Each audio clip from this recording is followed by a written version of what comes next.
आपका वापस स्वागत है। मैं Vivek Bindra, founder and CEO बड़ा बिजनेस .com। आज मैं एक सन्यासी के विषय में बात करूंगा। वीडियो थोड़ा अलग होगा, आज डिफरेंट होगा। सन्यासी के जीवन से पावरफुल बिजनेस लेसन्स। ये एक अलग ही सन्यासी है। हिल डिवाइन ग्रेस अभय चरणारविंद भक्ति वेदांत स्वामी श्रील प्रभुपाद। कौन है श्रील प्रभुपाद? ये इस्कॉन के फाउंडर आचार्य हैं। इस्कॉन का नाम तो लगभग पूरी दुनिया ने सुना है, इनका नाम कम लोगों ने सुना है। स्वामी विवेकानंद को तो लोग जानते हैं, लेकिन इनके बारे में कम जानते हैं। आज कुछ ऐसी अद्भुत बातें बताऊंगा, वीडियो से नजर मत हिला दीजिएगा। श्रील प्रभुपाद से आप दुनिया भर के सारे बिजनेस लेसन सीख सकते हैं। आप पंक्चुअलिटी सीखना चाहते हैं, टाइम मैनेजमेंट, लीडरशिप को कैसे तैयार करें, एक इंस्टीट्यूशन को कैसे स्केल करें, बिना पैसे के एक ऑर्गेनाइजेशन को कैसे बिल्ड करें, सस्टेनेबिलिटी कैसे लाएं, प्रोसेस कैसे लेके आए, पीपल स्किल क्या होते हैं, रैपिड एक्सपेंशन, ग्रोथ, स्पीड, ये कैसे आता है। बंगाल में इनका जन्म हुआ था 1896 के अंदर, और इनकी माता का देहांत हो गया था जब ये 14 साल के थे, 1910 में। ये स्कॉटिश चर्च कॉलेज गए थे। यूरोपियन लेड एजुकेशन थी, शुरू से ही बहुत तेज थे। अंग्रेजी में इन्होंने पढ़ाई करी, लेकिन इन्होंने डिप्लोमा या डिग्री जो भी थी ब्रिटिश को रिस्पॉन्ड करते वक्त इन्होंने इंडिपेंडेंस मूवमेंट पर उसको लेने से अस्वीकार कर दिया। गांधी के नॉन कोऑपरेशन मूवमेंट में ये बहुत बड़े कॉन्ट्रीब्यूटर रहे। ये कोई शुरू से सन्यासी नहीं थे। प्रयागराज इलाहाबाद में इनका खुद का फार्मेसी का बिजनेस था, पर 1922 में जब अपने गुरु से मिले, इनके गुरु इनको देख के पहचान गए कि श्रील प्रभुपाद की अंग्रेजी तो इतनी अच्छी है कि जब ये अंग्रेजी में बोलेंगे तो अंग्रेज भी डिक्शनरी खोल करके उस समय समझेंगे कि अंग्रेजी में बोल क्या रहे हैं। तभी इन्होंने प्रभुपाद को एक आदेश दिया, क्या तुम मेरे लिए एक काम कर सकते हो? तुम्हारे को शास्त्रों में मन भी लगता है और अंग्रेजी भी अच्छी है, तुम भगवत गीता के ज्ञान को अंग्रेजी भाषा में पूरी दुनिया तक पहुंचाओ, क्योंकि हमारे शास्त्रों को दुनिया में कोई नहीं लेके जा रहा। दुनिया की किताबें हमारे देश में आ रही हैं। श्रील प्रभुपाद ने उनकी इंस्ट्रक्शन को दिल से लगा लिया। गुरु मुख पद्मा वाक्या चित्ते कौरिया ऐक्या, के गुरु के मुख से निकले हुए वाक्यों को चित्त के साथ एक कर लो। अंग्रेजी में भगवत गीता को ट्रांसलेट करना शुरू कर दिया। बैक टू गॉडेड किताब लिखते, भगवत गीता को ट्रांसलेट करते। लैपटॉप टाइपराइटर नहीं हुआ करता था, कंप्यूटर नहीं होता था, मैनुअली लिखते थे। एक साल लगा करके इन्होंने कई पेजेस के अंदर भर करके भगवत गीता को ट्रांसलेट किया। एक दिन फैक्ट्री से वापस आ रहे थे, अपने घर पहुंचे। जब घर पहुंचे तो ढूंढने लगे कागज कहां हैं सारे। इतनी मेहनत की, कागज इनको मिल नहीं रहे थे, बड़े परेशान थे उस समय। अपनी धर्मपत्नी से पूछा कि वो कहां है जो मैंने भगवत गीता ट्रांसलेट करी। तो अचानक इनकी पत्नी ने जो बोला, इनके होश उड़ गए। इनकी पत्नी ने कहा, वो सारे तो मैंने कबाड़ी को बेच दिए। बोलो क्यों बेचे? बोला उसके बदले में मैंने चाय खरीद ली, अंग्रेजों ने बताया चाय पीनी चाहिए। प्रभुपाद को बहुत बुरा लगा। अचानक प्रभुपाद ने उनसे पूछ लिया, टी और मी? इनकी पत्नी ने बोल दिया टी। उस दिन उन्होंने अपना घर छोड़ दिया, संन्यास लेने की तैयारी करी। वहां से जाकर के इन्होंने फिर से भगवत गीता लिखनी शुरू करी। बाद में ये वृंदावन चले गए, कई साल वृंदावन रहे, भगवत गीता लिखी, उसकी तैयारी करी। ये पहले से जानते थे कि दुनिया का नंबर 1 देश अमेरिका और अमेरिका का नंबर 1 शहर न्यूयॉर्क, तो मैं शुरुआत न्यूयॉर्क से ही करूंगा। थोड़ा इमेजिन करिए, 70 साल का किसी बूढ़े व्यक्ति का चित्र लेके आइए अपने मन में। 70 साल की उम्र में 32 दिन की जहाज की लंबी यात्रा, जिसमें रास्ते में इनको 2 बार हार्ट अटैक आ गया। कुछ केवल साथ में $7 लेके कुछ किताबें लेकर निकल पड़े। वहां कोई इनको जानता नहीं था। ये जानते थे कि मैं अकेला हूं और मैं सब कुछ नहीं कर सकता। मैं सब कुछ नहीं कर सकता इसका मतलब ये थोड़ी कि मैं कुछ भी नहीं कर सकता। मैं सब कुछ नहीं कर सकता इसका मतलब यह नहीं कि मैं कुछ भी नहीं कर सकता, क्योंकि मैं कुछ कर सकता हूं तो मैं कुछ कर लूंगा, और कुछ कुछ कर करके मैं सब कुछ भी कर दूंगा। और वो हिम्मत लेकर के निकल पड़े। वहां पहुंचे टॉम्स्किन स्क्वायर पार्क न्यूयॉर्क के अंदर। उन दिनों वियतनामीज और यूएस का वॉर चल रहा था, जिसके कारण वहां बहुत हिप्पीज आ गए थे। हिप्पीज वो हुआ करते थे जो सड़क पर लेट करके इलिसिट सेक्स करना, नशा करना, वहीं पर नंगे लेटे रहना, 2-2, 4-4, 6-6 महीने तक नहाना नहीं। हिप्पीज ने एक्चुअली डिफाई कर दिया अमेरिका को। अमेरिकन सरकार परेशान थी कि ये लोग अपना घर छोड़ चुके हैं, पूरी तरह स्वतंत्र हो चुके हैं और कुछ भी कर रहे हैं। इन्होंने सोचा क्यों ना इन्हीं के साथ शुरुआत किया जाए। सबसे डिफिकल्ट मैन पावर को उन्होंने कल्टीमेट करने का कोशिश किया, उनको डायरेक्शन दिया ताकि मैं कमिटमेंट ले सकूं। धीरे धीरे उनके लिए कीर्तन करना शुरू कर दिया। इनका रूल क्या था? करेक्शन नहीं, मेडिटेशन। एक बार मेडिटेशन करा के इनको करेक्शन दूंगा बाद में, पहले मेडिटेशन बाद में करेक्शन। और वहां जो हिप्पी हुआ करते थे वो उनकी सुनते नहीं थे, बेइज्जती करते थे, इनके ऊपर सिगरेट का धुआं फेंक देते थे, इनको टॉयलेट की लंबी लाइन में पीछे धक्का मार के खड़ा कर देते थे, इनका सामान चोरी कर लेते थे, इनकी बेइज्जती करते थे। पर प्रभुपाद उनके लिए फिर भी भोजन बनाते थे, उनको सुबह शाम भगवत गीता पे कथा सुनाया करते थे, उनके साथ बैठ के कीर्तन करते थे। उनको धीरे धीरे मजा आने लगा। प्रभुपाद ने एक दिन उनसे पूछा, तुम नशा क्यों करते हो? तो बोले, सर मेरे को ना, I want to stay high. मैं नशा क्यों करता हूं? मुझको अच्छा लगता है, I want to stay high. तो प्रभुपाद ने कहा, मैं तुमको ऐसा नशा दूंगा which will keep you high forever. उन्होंने बोला, ऐसा नशा है आपके पास? बोले, वो कौन सा नशा है? बोले, हरिनाम का नशा है। मैं तुमको हरि नाम लेना सिखाऊंगा, मैं तुम्हें भगवत गीता पढ़ना सिखाऊंगा। अगर तुम कृष्ण के आदेशों को समझ गए तो वो सबसे ऊंचा नशा है। जिसको वो नशा लग गया आध्यात्मिक जीवन का, तो भौतिक जीवन के नशे उसके सामने बहुत छोटे पड़ जाएंगे। धीरे धीरे लोगों ने उनकी बात सुननी शुरू करी। ये लोग अपना घर बार पहले ही छोड़ चुके थे। प्रभुपाद को समझ में आ गया ऐसी मैन पावर जिसका कहीं दुनिया में अटैचमेंट नहीं, उनको कल्टीवेट कर गया तो ये मेरे मूवमेंट को पूरी दुनिया में फैला सकेंगे। ये अंग्रेज है और अंग्रेजों की बात पूरी दुनिया जानती है, इसीलिए हंट द राइनोसरस अगर शिकार करना है तो गेंडे का शिकार करो। प्रभुपाद ने सबसे कठिन मुद्दा उठाया और उसके बाद अमेरिका की सरकार भी प्रभुपाद को धन्यवाद करती थी कि तुमने ऐसे लोगों को नशा छुड़वा दिया। वो सारे हिप्पी हैप्पी बन गए। क्या, कम ऑन, दोबारा सुनिए, हिप्पीज को हैप्पी बना दिया इन्होंने। कैसे हैप्पी बनाया? उनको गुलाब जामुन बना बना के अपने हाथ से खिलाते थे, उनको कथा सुनाते थे और धीरे धीरे उनका हृदय में परिवर्तन आया। और वहीं से प्रभुपाद ने, ये लीडर्स ऑफ लीडिंग लीडर थे प्रभुपाद, मेरी बात सुनिए, एम्पावर करते थे, लीडर्स ऑफ लीडिंग लीडर। इतना विश्वास डाला उनमें, इतना ट्रस्ट डाला उनमें कि उनको बोला यहां से तुम मेरे सारे शिष्य बन चुके हो। 10,000 शिष्य उन्होंने बनाए धीरे धीरे करके यूएस के अंदर। 2 को उन्होंने भेजा यूरोप में, 2 को भेजा अफ्रीका, फिर 2 को ऑस्ट्रेलिया, फिर 2 को रशिया, फिर 2 को इंडिया। ऐसा करते करते उन्होंने सब जगह लोगों को अलग अलग भेजा और बोला अब इस भगवत गीता को तुम लेके जाओ। मैंने तुमको सिखाया, अब तुम दूसरों को सिखाओ। 1965 से 1977 तक लगभग 11-12 साल इन्होंने पूरी तरह अपने आप को झोंक दिया। पैसे की कमी थी इनके पास, सोचा पैसा नहीं है तो अगरबत्ती, पूजा में काम आने वाली अगरबत्ती का बिजनेस इन्होंने अपने शिष्य को करना समझाया। लगभग 3 सालों के अंदर $1 मिलियन का रेवेन्यू आना शुरू हो गया अगरबत्ती के बिजनेस से। किताबें इन्होंने तेजी से लिखनी शुरू कर दी। 5.5 करोड़ किताबें इन्होंने इस दौरान पूरी दुनिया के अंदर बांटी। किताबें बेच करके कुछ फंड रेज किया जिससे इन्होंने मंदिर बनाने का प्रयास किया। अपने शिष्यों को समझाया, उनको सिखाया। वो किताबों को 25 भाषाओं में पूरी दुनिया के अंदर ट्रांसलेट किया। उन दिनों क्या हुआ, सब लोग, अंग्रेज लोग पूरी दुनिया में इनको देख रहे थे। ये कौन इंडियन सन्यासी आया है जिसने भगवत गीता, कृष्ण अर्जुन, जिसकी कोई जानकारी नहीं किसी को, लेकिन गोरे काले हर धर्म के लोग सीखने लग गए। ये रिलीजन से आगे लेकर के चले गए। इन्होंने कहा रिलीजन नहीं, मैं स्पिरिचुअलिटी की बात कर रहा हूं। उसी दौरान एक रिपोर्टर इनके पास आया, बोला Swami ji, India has a factory of producing God. Every weekend a God comes from India and says that I will make you God, start funding me, come on. तो स्वामी जी हैरान हो गए। बोला Swami ji, are you also God? क्या स्वामी जी तुम भी भगवान हो? तो प्रभुपाद ने बोला नहीं नहीं, मैं भगवान नहीं हूं, मैं भगवान का नौकर हूं। तो वो हैरान हो गया। पहली बार कोई ऐसा व्यक्ति आया हिंदुस्तान से जो बोला मैं भगवान नहीं हूं, भगवान का नौकर हूं। तो प्रभुपाद ने बोला नहीं, मुझसे गलती हो गई, मैं भगवान का नौकर भी नहीं हूं, मैं भगवान का नौकर बनने का प्रयास कर रहा हूं। I am all a servant of God, but it is for you to recognize. सारे अमेरिका के अंदर अखबारों में छप गया कि पहली बारी कोई ऐसा इंडियन आया जो बताता है I am trying to become servant of God, I am not God. उन्हीं दिनों हेनरी फोर्ड के पोते एल्फ्रेड फोर्ड इनसे मिलने के लिए आए।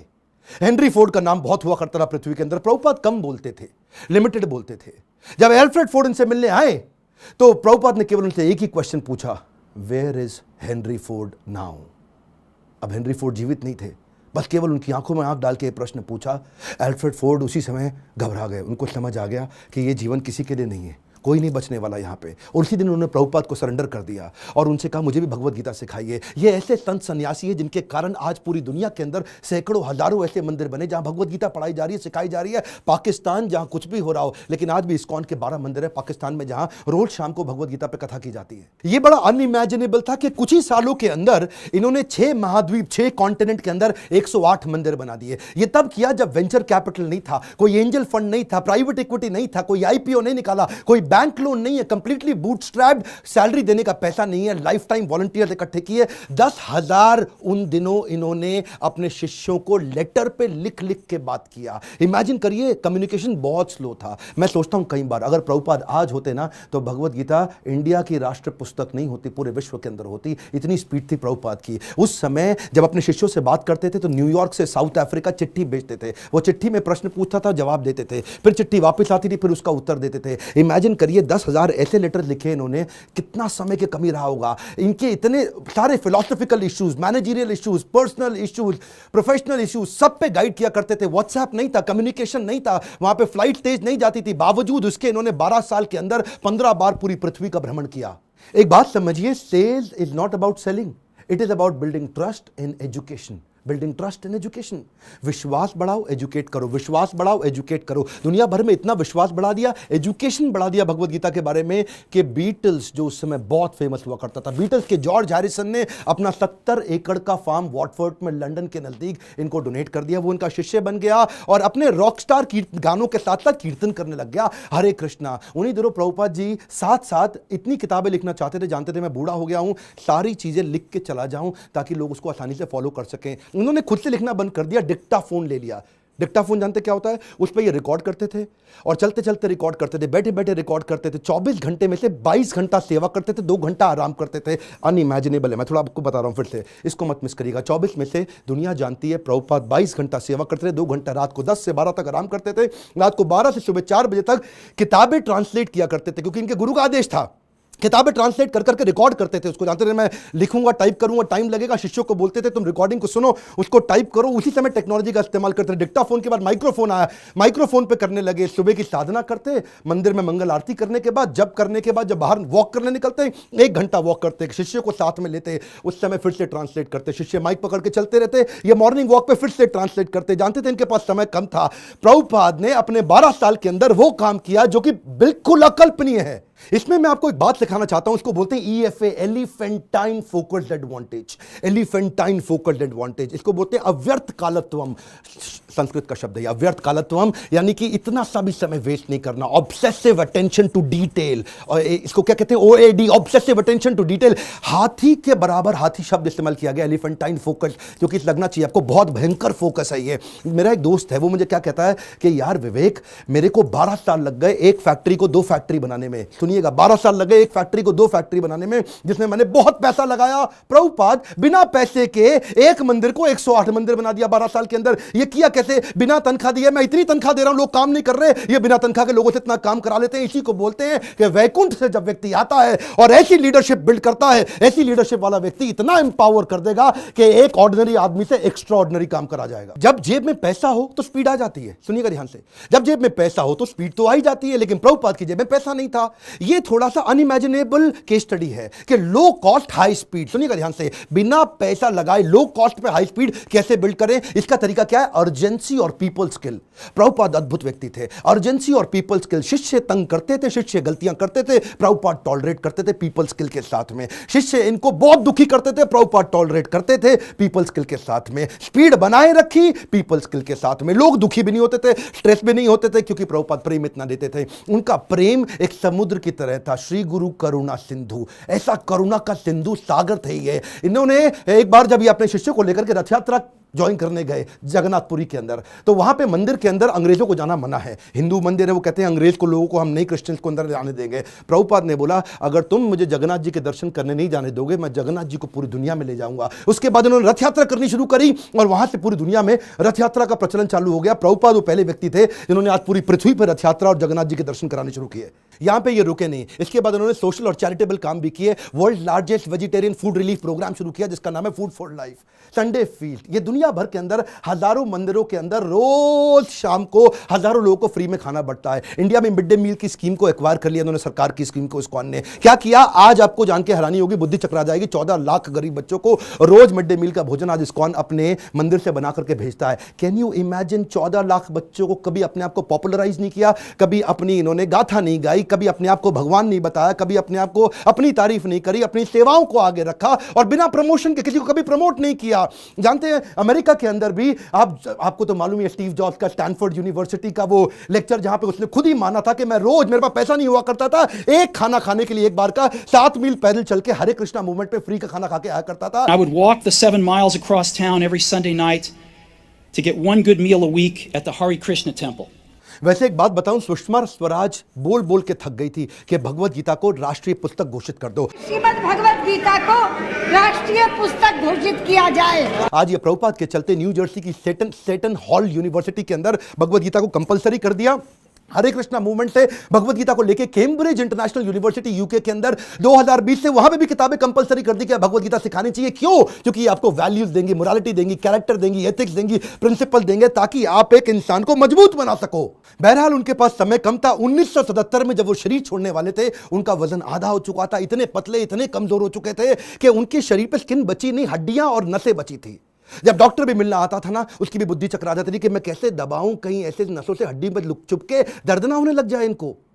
शिष्य लोग आसपास देखते थे डॉक्टर का मुंह कितना इंच खुला हुआ है, ऐसा ऐसा। डॉक्टर हैरान होता था, इंच नापते थे ऐसा कि ये कैसा व्यक्ति कर रहे हैं ये। इस समय कॉन्शियसनेस को बिल्ड करना पॉसिबल ही नहीं है। प्रभुपाद के सारे ऑर्गन्स काम करना बंद कर चुके थे, उनकी उम्र बहुत ज्यादा हो चुकी थी, लेकिन उस समय डेथ बेड पे, क्षमा चाहता हूं गलत शब्द यूज कर रहा हूं, ऐसे लोगों की कभी डेथ नहीं होती, लेकिन उस समय उस बिस्तरे पे भी लेट करके प्रभुपाद शरीर छोड़ने से पहले भी ट्रांसलेट कर रहे हैं भागवतम को कि मेरे जाने से पहले मैं अपने गुरु के आदेश को पूरा करके जाऊं।